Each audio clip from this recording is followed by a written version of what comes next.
Hello friends, मैं आजाद sir आपका अपना यूट्यूब चैनल आर्ट्स बाय आजाद सर में स्वागत है। दोस्तों, आज हम क्लास 12 के तीसरे बुक के अंतिम चैप्टर है जिसका नाम है संविधान का निर्माण या एक नए युग की शुरुआत, इसकी चर्चा करने जा रहे हैं। जिसमें हम पहला वीडियो आज पे चर्चा करेंगे कि संविधान की शुरुआत, हमारी संविधान का निर्माण कैसे होता है।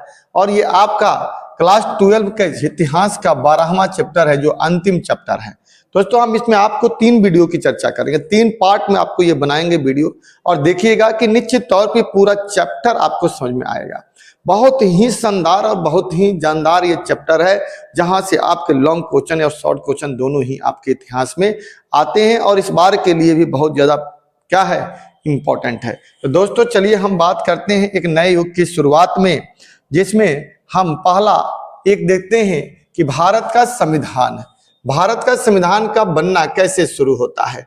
कहते हैं कि भारत का संविधान जो बना था वो कैबिनेट मिशन के माध्यम से बनाया गया था, क्योंकि कैबिनेट मिशन ही जब 1946 में भारत में आता है और उसी के सिफारिश पर हमारे यहाँ संविधान सभा की गठन की जाती है, तो उसी संविधान सभा के गठन के माध्यम से हमारा संविधान लिखा जाता है, जिसकी पहली बैठक 9 दिसंबर 1946 को होती है और फिर से लास्ट में 26 नवंबर 1949 को पूरा संविधान बन करके तैयार हो जाता है, जिसको हम लोगों ने सूत्रबद्ध करते हैं, जिसमें लगभग 11 सत्र और 165 बैठकें होती हैं और वक्त तो कम से कम लगभग 3 साल लग जाता है, जिसे हम 2 साल 11 महीना 18 दिन का वक्त लगा करके एक संविधान लिखते हैं।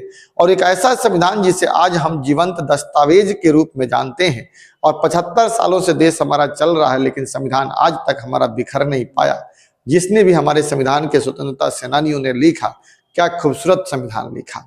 ऐसा संविधान लिखा जिसमें हर नागरिक को, हर व्यक्ति को, हर जाति को, हर समुदाय को अपने हक को उनको दिया, और किसी भी तरीके से संविधान हमारा एक पक्षीय नहीं हुआ। तो चलिए दोस्तों, आज हम इसी संविधान की बात करते हैं कि कैसे लिखा गया, और मुख्य भूमिका के तौर पे जब जवाहरलाल नेहरू संविधान की बात कर रहे थे तो उन्होंने लोगों का जवाब कैसे कैसे दिया, ये भी हम जानने का प्रयास करेंगे। तो देखिए, ये क्वेश्चन बहुत यहाँ से इंपॉर्टेंट है, आता है एमसीक्यू सब क्वेश्चन बनता है कि भारतीय संविधान विश्व का एकमात्र सबसे बड़ा और लिखित संविधान है। ये भी क्वेश्चन पहला ही बनता है कि दुनिया का सबसे बड़ा संविधान कौन सा है, तो हिंदुस्तान का संविधान है और लिखित भी है। कहते हैं कि भारतीय संविधान को 9 दिसंबर 1946 से 26 नवंबर 1949 के बीच में सूत्रबद्ध किया गया, यानी एकत्र किया गया और लिखा गया। मैंने पहले भी कहा 9 दिसंबर की पहली बैठक, अंतिम बैठक 26 नवंबर। संविधान सभा में कुल 11 सत्र हुए थे, 11 सेशन चला, जिसमें टोटल 165 बैठकें हुई, और भारतीय संविधान को लिखने में लगभग 2 साल 11 महीना और 18 दिन का समय लग गया, और इसे बनाने में लगभग 64 लाख रुपया खर्च आया था। दोस्तों, ये तो एक एमसीक्यू की बात करता है। कहते हैं कि भारतीय संविधान में भारतीय शासन व्यवस्था की बात की गई कि भैया हमारे संविधान में क्या क्या होगा, किस पर हम चर्चा करेंगे। दोस्तों ध्यान दीजिएगा, जो मैं बातें करता हूं आपसे, जो कंसेप्ट की मैं चर्चा करता हूं आपसे, यही क्वेश्चन आपके कई बार पूछे चले जाते हैं। इसलिए जब वीडियो आप देख रहे होते हैं तो निश्चित तौर पे आप इसे बड़ी ध्यान से देखने की कोशिश करिएगा, ध्यान से देखिएगा, ध्यान से समझिएगा, और उस समझने के बाद उस क्वेश्चन को करिएगा। निश्चित तौर पे वो क्वेश्चन आपके हमारी बातों से ही समझ में आएगा, लिख पाएंगे। तो देखिए, भारतीय संविधान में भारतीय शासन व्यवस्था, राज्य और केंद्र के संबंधों एवं राज्य के मुख्य अंगों के कार्यों का वर्णन किया गया है। इनका कह रहा है कि भारत के संविधान में भारतीय शासन व्यवस्था के बारे में बताया गया है, फिर से राज्य और केंद्र के संबंध के बारे में बताया गया है, फिर राज्य के मुख्य अंग कौन कौन से हैं, जैसे कार्यपालिका, न्यायपालिका और विधायिका के कार्यों का वर्णन किया गया है। भारतीय संविधान का निर्माण देश के निर्माण के सबसे महत्वपूर्ण कार्यों में से एक था।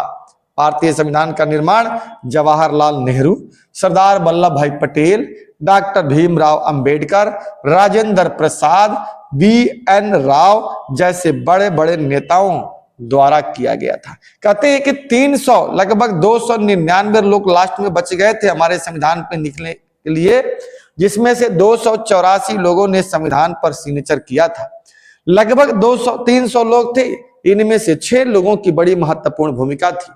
उनमें से 3 तो कांग्रेसी थे, जिसमें जवाहरलाल नेहरू, राजेंद्र प्रसाद और सरदार वल्लभ भाई पटेल थे, और अन्यों में एक भीमराव अंबेडकर भी थे।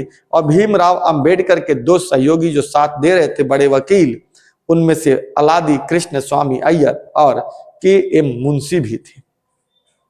इसके अलावा बी.एन. राव जो थे वो संविधान सभा के सलाहकार के रूप में काम कर रहे थे, और एस.एन. मुखर्जी जो थे वो एक योजनाकार के रूप में काम कर रहे थे। इन लोगों का, ये 6, 7, 8 लोगों का संविधान के लेखन प्रक्रिया में बहुत ही महत्वपूर्ण योगदान है। और अंबेडकर साहब को तो प्रारूप समिति का अध्यक्ष ही बनाया था, ड्राफ्टिंग कमेटी का अध्यक्ष ही बनाया गया था, जिसमें टोटल 7 सदस्य थे, जिसमें से एक अंबेडकर साहब और 6 अन्य लोग भी थे जो मिल करके संविधान लिख रहे थे। तो दोस्तों बड़ी ध्यान से आप समझिएगा, निश्चित तौर पे आपको ये चीजें आएगी। अब इसी बीच में एक हमारा हेडिंग चलता है उथल पुथल का दौर, कि उथल पुथल के दौर से आप क्या समझते हैं। सीधा सीधी आप ये समझिए कि उथल पुथल का मतलब होता है उठा पटक, यानी कोई चीज यहाँ है, इसको उठा करके वहां फेंक दिए, वहां वाले से वहां फेंक दिए, जहां तहां तितर बितर कर दिए, इसको हम लोग उथल पुथल का दौर कहते हैं। कहते हैं कि आजादी जब 15 अगस्त 1947 को मिली, ठीक उसके पहले का साल जो था हमारे देश में एक उथल पुथल का काल था। उस वक्त हिंदुस्तान का बंटवारा हो चुका था, देश में दंगे छिड़े हुए थे, देश में दंगे थे, बंटवारे हो गए थे, लोग इधर से उधर जा रहे थे, उधर से इधर आ रहे थे। लोगों के जहन में अभी भी 1942 के भारत छोड़ो आंदोलन से उभर नहीं पाए थे, क्योंकि मैंने आपको पिछले वीडियो में बताया है या पीछे की क्लासों में बताया है कि मैंने कि आपको कि 1942 का आंदोलन एक खूनी हो चुका था, यानी उसमें हिंसा जबरदस्त हुई थी, लोगों के डर और भय का माहौल अभी भी था, और फिर एक देश में दंगा छिड़ चुका था, तो लोगों को ऐसा लग रहा था कि पता ना आगे क्या होगा। उनसे बाहर नहीं निकले थे। आजाद हिंद फौज, स्वतंत्रता सेनानियों की समस्या, हमारे यहाँ नौसेना का विद्रोह, ये सब एक तरह से क्या था, उथल पुथल का ही तो दौर था। आजादी के पहले वाला जो साल था उसी को हम आजादी के पहले वाले साल को उथल पुथल का दौर कहते हैं। देखिए इसमें क्या कहता है, कहता है कि भारतीय संविधान 26 जनवरी 1950 को अस्तित्व में आ गया, फाइनली हमने इसे लागू कर दिया। इसके निर्माण से पहले का काल जो था काफी उथल पुथल वाला काल था, यानी पूरी तरह से अस्त व्यस्त वाला काल था जो आजादी मिलने से पहले वाला था। यह दौर महान आशाओं का क्षण था, यानी आजादी मिल रही थी, आजादी मिल चुकी थी, इसका भी क्षण था। तो वहीं दूसरी ओर भीषण मोह भंग का भी क्षण था, अपनों से अपने ही पराये हो रहे थे, दंगों में मारे जा रहे थे, लोग एक दूसरे को काट रहे थे, ये एक मोह भंग हो रहा था।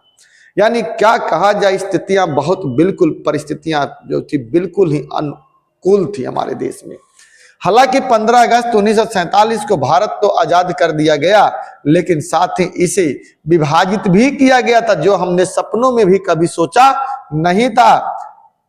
विभाजित भी किया गया, लोगों की स्मृति में अभी भी, यानी मेमोरी में अभी भी 1942 का भारत छोड़ो आंदोलन की घटनाएं अभी पूरी तरह से समाप्त नहीं हुई थी। डर लोगों का था अभी भी।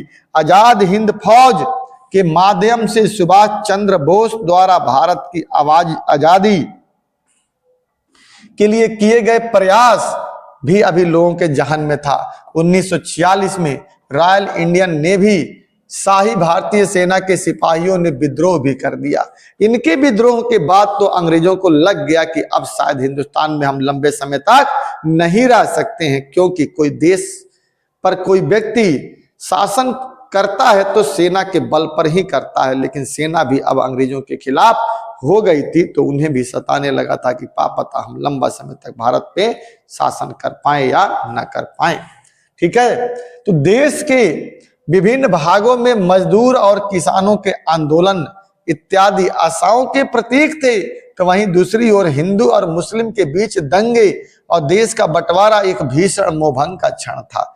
नवजात राष्ट्र के सामने ये तो समस्या थी ही थी, इतनी ही गंभीर एक और समस्या देशी रियासतों की थी, क्योंकि इस समय देश में 565 रियासतें थी और सबने अलग अलग अपनी नीतियां अपनाई थी, क्योंकि ये तो अंग्रेजों की ही दोस्त थी ना। अंग्रेजी तो जाते जाते ये कहा गया इन रियासतों से या तो आप भारत में रहना चाहें तो भारत में रह जाएं, मिल जाएं, या पाकिस्तान जाना चाहते हैं तो पाकिस्तान चले जाएं, या एक स्वतंत्र राष्ट्र बना करके ही हिंदुस्तान में रहना चाहते हैं तब भी रह सकते हैं, आप कोई नहीं रोक सकता है। ये दोस्तों हमने तो पहले भी एनसीईआरटी में पढ़ा है, चैप्टर नंबर 1 में ही, सेकंड बुक के पॉलिटिकल साइंस में पढ़ने को मिलता है। तो इस तरह से अंग्रेजों ने तो ये बातें कहकर चले गए, किसी तरह से भारत को आधा ही आजाद किया था, संपूर्ण आजाद नहीं की थी। अब उन 565 रियासतों को मिलाना एक बहुत ही कठिन काम बचा हुआ था। ठीक है दोस्तों, को रियासतों को लेकर थी, इन 565 देशी रियासतों के कैसे एक सूत्र में बांध कर एक संपूर्ण भारत का निर्माण किया जाए, ये भी हमारे पास एक सबसे बड़ी चुनौती थी।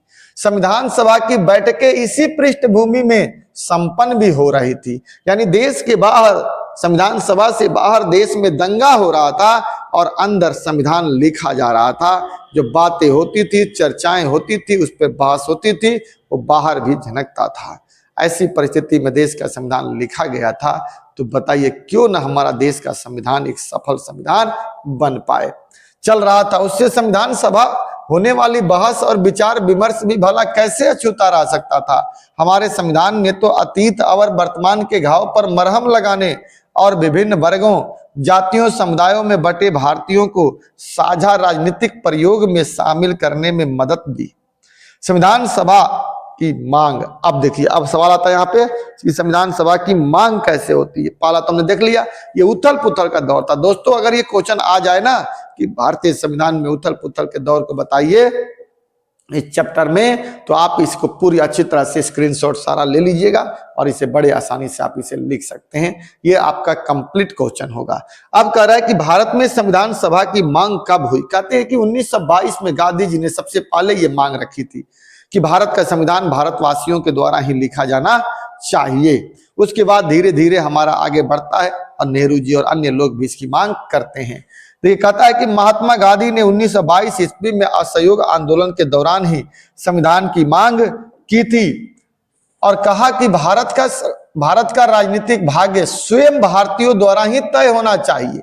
कानूनी आयोगों और गोलमेज सम्मेलनों की असफलताओं के कारण भारतीयों की आकांक्षाओं की पूर्ति करने के लिए गवर्नमेंट ऑफ इंडिया एक्ट 1935 पारित किया गया था। कांग्रेस ने 1935 में मांग की कि भारत का संविधान बगैर किसी बाहरी हस्तक्षेप के बनना चाहिए। फिर से 1938 में भी जवाहरलाल नेहरू ने 1939 में भी कांग्रेस कार्य समिति ने भी मांग किया और इस प्रकार भारतीयों की अपनी संविधान सभा की स्पष्ट रूप से मांग की गई। 1922 से लेकर लगातार हमने संविधान सभा की क्या किया, मांग किया कि भारत का संविधान भारतीयों द्वारा ही लिखा जाना चाहिए, इसलिए आप हमारा संविधान सभा का गठन कर दीजिए। लेकिन अंग्रेज सुन नहीं रहे थे। इसी बीच भारतीय संविधान सभा के सामने अब आता है कि चुनौतियां क्या थी। देखो दोस्तों, ये मैंने ना एनसीईआरटी के आधार पर ही सारे हेडिंग को समझाने की आपको कोशिश कर रहा हूं और हेडिंग को ही बताने का प्रयास कर रहा हूं और इसी हेडिंग से ही आपका क्वेश्चन आता भी है। अब कह रहा है कि भारतीय संविधान सभा के सामने क्या क्या चुनौतियां थी। बहुत चुनौती थी।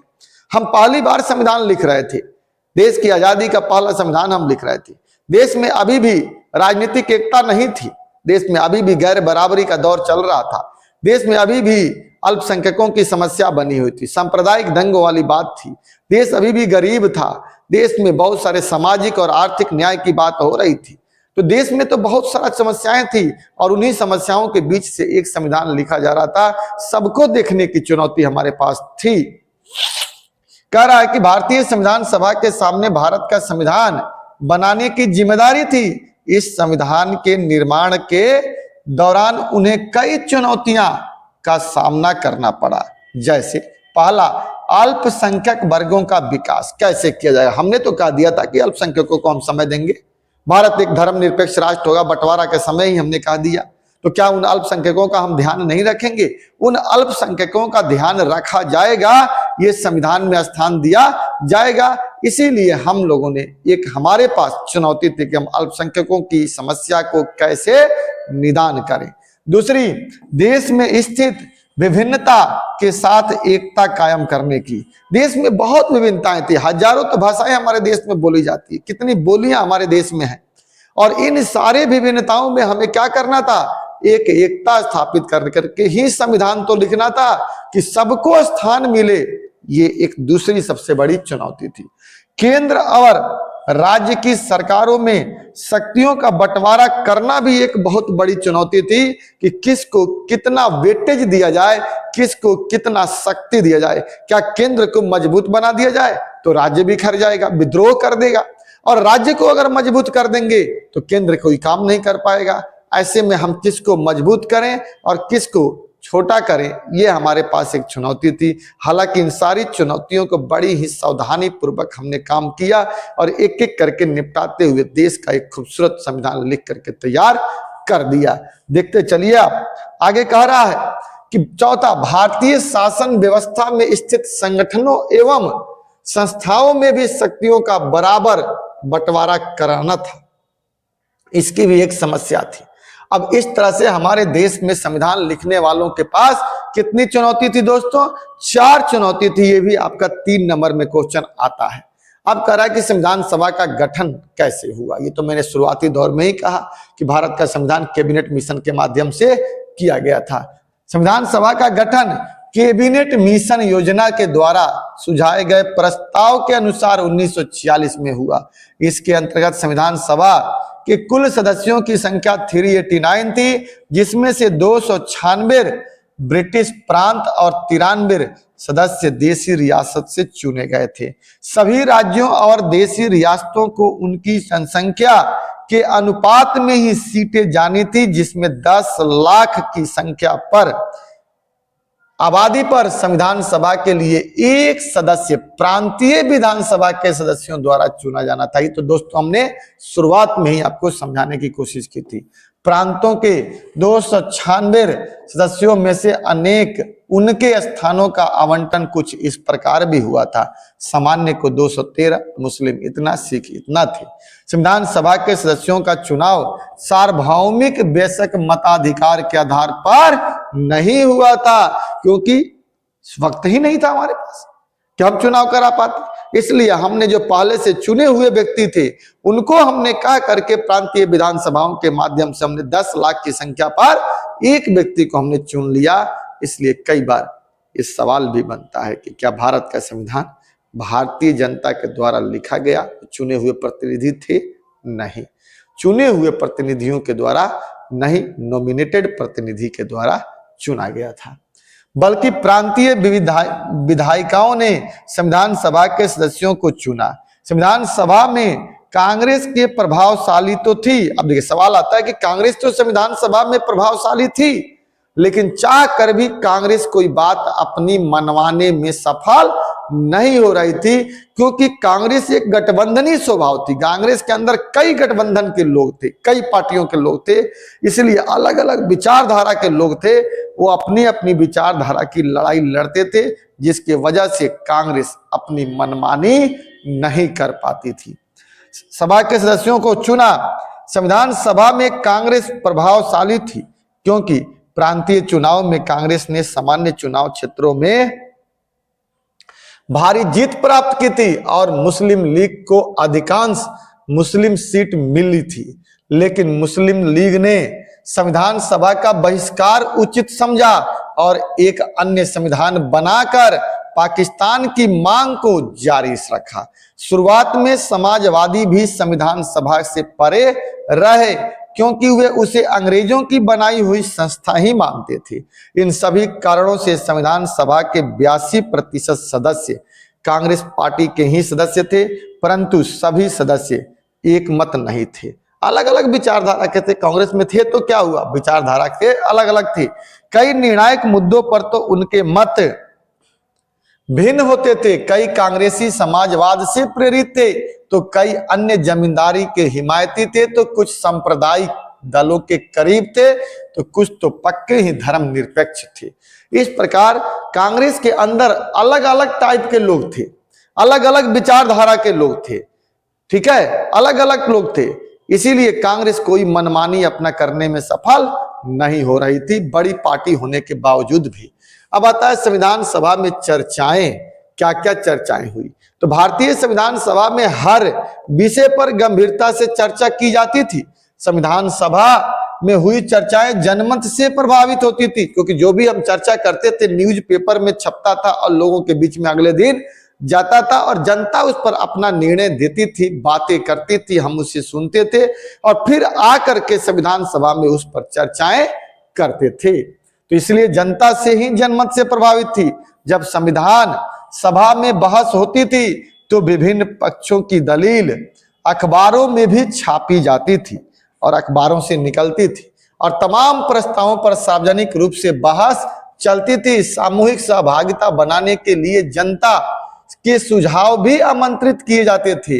कई भाषा अल्पसंख्यक अपनी मातृभाषा की रक्षा के लिए मांग करते थे। वैसे तो संविधान सभा में कांग्रेस का बहुमत था, परंतु कांग्रेस के अंदर ही अलग अलग विचारधाराओं के नेता मौजूद थे, जिस वजह से हर विषय पर गंभीरता से बहस होती थी।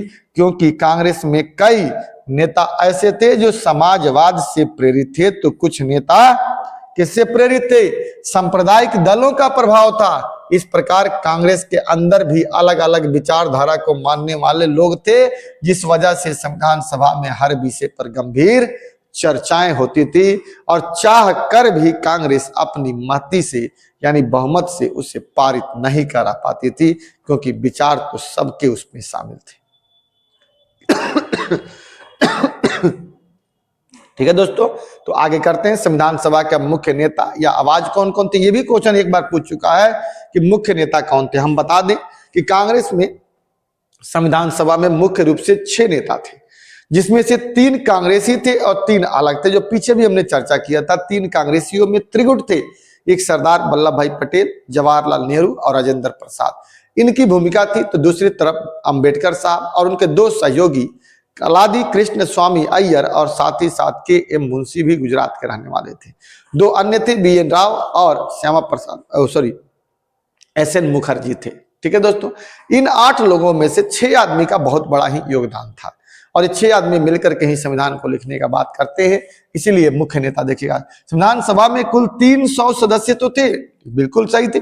299 तो लगभग थे ही, जिनमें से 6 सदस्यों की भूमिका महत्वपूर्ण थी। कितने सदस्यों की? 6 सदस्यों की भूमिका महत्वपूर्ण थी। इन 6 में से 3 सदस्य जैसे जवाहरलाल नेहरू, राजेंद्र प्रसाद तथा वल्लभ भाई पटेल कांग्रेस के ही सदस्य थे, ये तो कांग्रेसी ही थे। साथ ही साथ जबकि बाकी 3 सदस्य विधिवेता अंबेडकर, भीमराव अंबेडकर, KM मुंशी और अलादी कृष्ण स्वामी अय्यर थे। संविधान सभा में 2 प्रशासनिक अधिकारी भी थे, इनमें से एक BN राव भारत सरकार के संवैधानिक सलाहकार थे, जबकि दूसरे SN मुखर्जी, इनकी भूमिका मुख्य रूप से योजनाकार की थी और इन लोगों ने मिलकर के देश का संविधान लिखने में प्रयास योगदान दिया और एक बेहतर से बेहतर संविधान लिख के हमारे सामने रख दिया। अब आता है संविधान के बारे में महत्वपूर्ण तथ्य क्या क्या है। तो संविधान सभा की पहली बैठक 9 दिसंबर 1946 को हुई। मुस्लिम लीग ने इस बैठक की बहिष्कार किया, क्योंकि वह अपने लिए एक अलग देश पाकिस्तान चाहती थी। इस बैठक के दौरान डॉक्टर सच्चिदानंद सिन्हा को संविधान सभा का अस्थायी अध्यक्ष चुना गया। संविधान सभा की दूसरी बैठक 11 दिसंबर 1946 ईस्वी को हुई। इसी बैठक के दौरान डॉक्टर भीमराव, डॉक्टर राजेंद्र प्रसाद को संविधान सभा का अस्थायी अध्यक्ष भी चुना गया। ठीक है, संविधान सभा की तीसरी बैठक 13 दिसंबर 1946 को हुई। संविधान सभा की तीसरी बैठक में ही पंडित जवाहरलाल नेहरू के द्वारा संविधान सभा का उद्देश्य प्रस्ताव प्रस्तुत किया गया, जो भारत के लिए बहुत ही महत्वपूर्ण था। ठीक है दोस्तों, इस प्रकार दोस्तों हमने इस वीडियो में आपको 3-4 बातें बताने की कोशिश की। अगर ये 3-4 बातें आप देख लेते हैं, अच्छी तरह से समझ लेते हैं, तो निश्चित तौर पे आपको यहाँ से 2-3 क्वेश्चन तो शॉर्ट क्वेश्चन आपको लिखा ही जाएगा। इस प्रकार से आपको दोस्तों अगर ये वीडियो अच्छा लगे तो आप इसे लाइक करिएगा, शेयर करिएगा और सब्सक्राइब करना नहीं भूलिएगा, जरूर करिएगा, क्योंकि आपके पास अगला वीडियो बहुत ही जल्दी पहुंच जाएगा। जय हिंद, जय भारत।